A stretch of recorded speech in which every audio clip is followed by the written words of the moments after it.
Mengapa nama Pak Jokowi selalu populer di kalangan masyarakat, dan juga mengapa selalu saja ada orang-orang yang nampaknya selalu menyalahkan Pak Jokowi? Mari sama-sama kita dengarkan analisa dari Mr. Kodari dalam video berikut ini.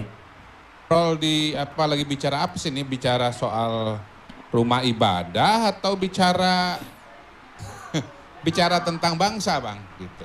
Kalau kita bicara rumah ibadah ya wajar dong kalau kita ngomong identitas agama.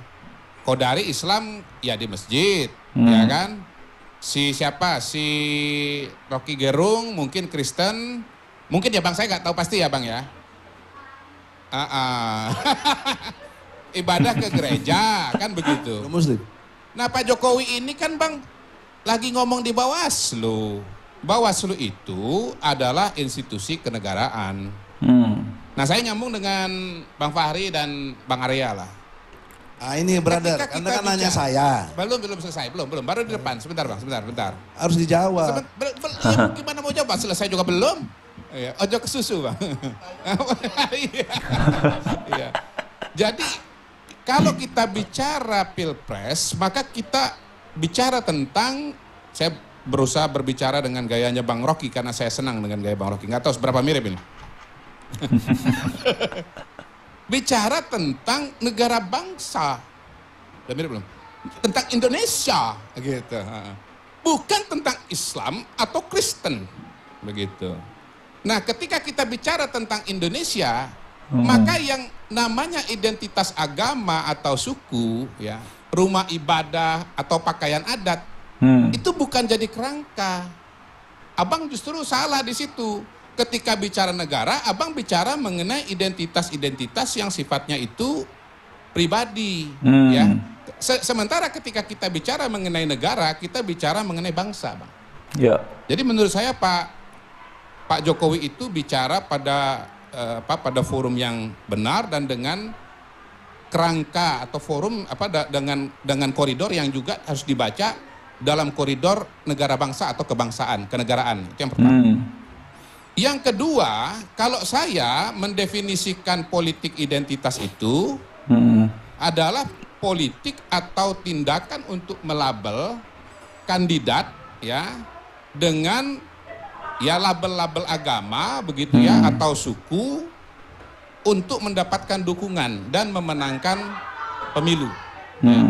Nah, kalau Pak Jokowi punya tafsir yang lain atau teman-teman punya definisi yang lain ya nggak apa-apa, sah-sah saja. Yeah. Kayak kita bikin skripsi aja kan kita bisa kutip istilahnya satu tapi definisinya ada 2 atau 3 atau 4 begitu. Dan akhirnya nanti penulis akan membuat rumusan sendiri. Anggap aja saya sedang bikin skripsi nih Bang. Jadi Abang sebagai penanggap atau sebagai dosen boleh gak setuju, tetapi ini definisi dari saya gitu ya. Iya boleh Bang, pembimbing Bang. Abang juga, abang tuh pembimbing kami, pembimbing saya, pembimbing Fahri.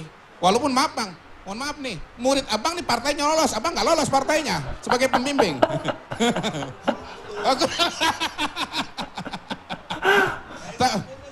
Nggak mungkin Bang, nggak lulus. Saya lihat jam Abang tuh harganya 7 miliar kata Fahri Hamzah tadi. Langsung disorot lagi. Bang, nah definisi politik identitas seperti ini memang berbahaya. Kenapa bahaya? Satu nih ya, buat saya lagi nih, anggap aja lagi nulis skripsi ini. Bahayanya satu, pertama bisa tidak akurat. Misalnya nih ketika Pilpres 2019 misalnya, ada sekelompok orang yang menamakan diri misalnya sebagai istimewa ulama begitu. Oke, teman-teman, sebelum kita lanjut, mari kita melihat beberapa komentar dari pengguna media sosial terlebih dahulu ya, mengenai apa yang disampaikan oleh Mas Kodari. Tetapi satu hal yang kemudian menjadi pasti bahwa Pak Jokowi ini dari beliau menjadi presiden, sebelum menjadi presiden pun ya, dari beliau menjadi wali kota, lalu kemudian menjadi lebih populer ketika menjadi gubernur di Jakarta, itu sudah mulai jelas pihak-pihak yang beroposisi, yang berseberangan dengan Pak Jokowi, dan nampaknya itu terus sampai ketika beliau pertama menjadi Presiden Republik Indonesia pada tahun 2014, 2019, lalu kemudian juga 2019 ke 2024, dan bahkan pada beberapa waktu yang lalu Pak Jokowi ini juga sudah purna tugas beliau sudah menyelesaikan masa jabatannya sebagai Presiden Republik Indonesia pada periode yang kedua, dan sebagaimana disampaikan oleh Pak Jokowi, beliau memilih untuk pulang kampung, yaitu di Solo.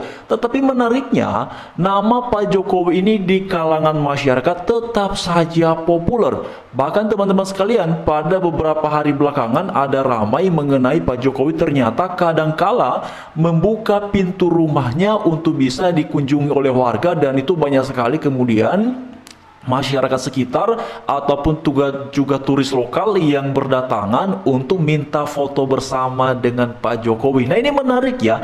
Jadi di tengah-tengah masyarakat yang kemudian juga banyak sekali mengagumi Pak Jokowi meskipun beliau sudah bukan lagi seorang presiden, tetapi juga dari pihak-pihak yang bahkan dari sejak 2014 ke bawah ya sampai saat ini, orang-orang yang beroposisi dengan beliau, kenapa masih saja menyebut-nyebut nama Pak Jokowi? Ini menarik loh teman-teman.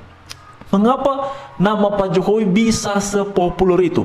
Nah, menurut saya ada dua kemungkinan yang kemudian membuat nama Pak Jokowi ini menjadi sangat populer. Yang pertama, karena memang beliau telah menunjukkan prestasi dan juga kinerja yang luar biasa selama menjabat sebagai Presiden RI. Makanya pada survei menjelang beliau menyelesaikan masa jabatannya adalah 75% rakyat Indonesia itu puas terhadap apa yang sudah dikerjakan oleh Pak Jokowi. 25% lainnya jawabannya ada yang tidak puas dan juga ada yang memilih untuk tidak menjawab. Itu kan hal-hal yang biasa dalam survei ya. Tetapi teman-teman sekalian, yang menariknya adalah usai Pak Jokowi kemudian juga menyelesaikan masa jabatan, masih saja nama beliau itu menjadi populer di kalangan masyarakat. Yaitu yang pertama tadi mengenai kinerjanya beliau. Yang kedua adalah sebenarnya mengapa Pak Jokowi menjadi sangat populer sampai hari ini meskipun sudah purna tugas.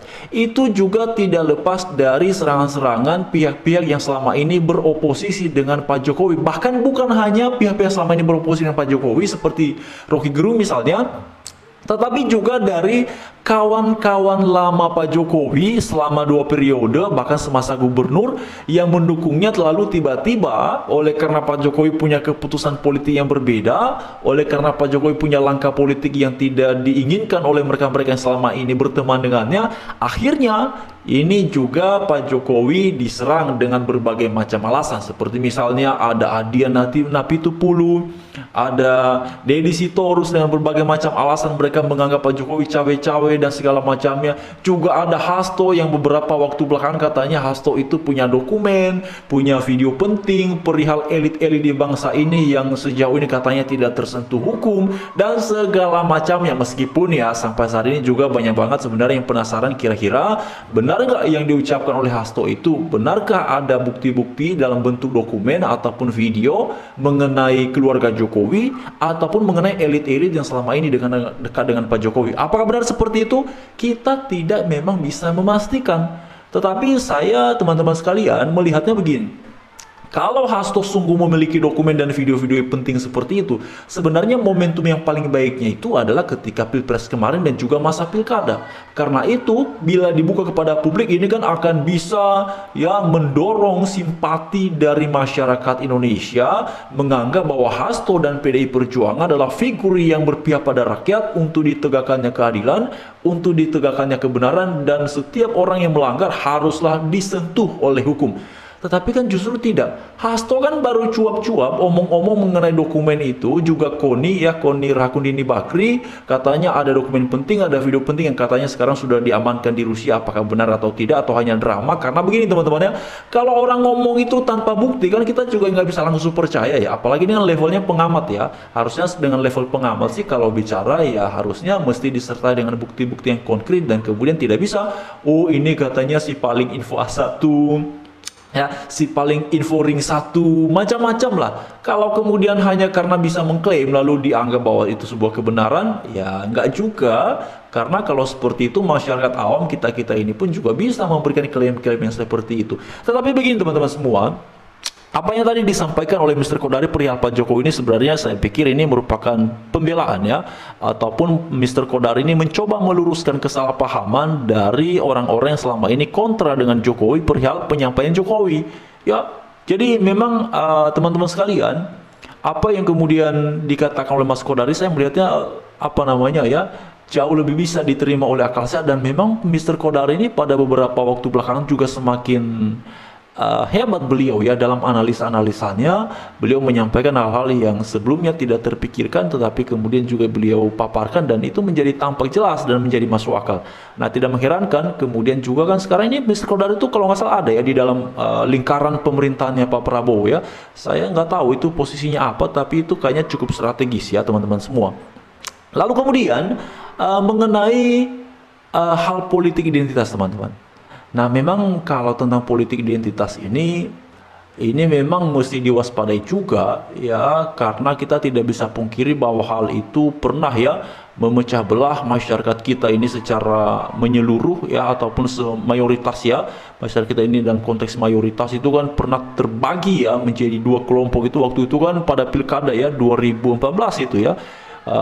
Antara kubu Anies dan kubu Ahok. Jadi bukan hanya di kalangan masyarakat Jakarta, bahkan juga hampir mungkin ya bisa dikatakan hampir seluruh masyarakat Indonesia itu menjadi terbelah dua kelompok, ada yang pro Ahok, ada yang pro Anies. Nah, itu yang pernah terjadi teman-teman ya. Tapi bagaimana pendapat kalian mengenai Pak Jokowi yang sampai hari ini masih sangat populer di kalangan masyarakat, juga ya kinerjanya beliau membuat beliau ini selalu disayang dan dicintai oleh rakyat Indonesia meskipun sudah purna tugas. Silakan diuraikan di kolom komentar yang tersedia.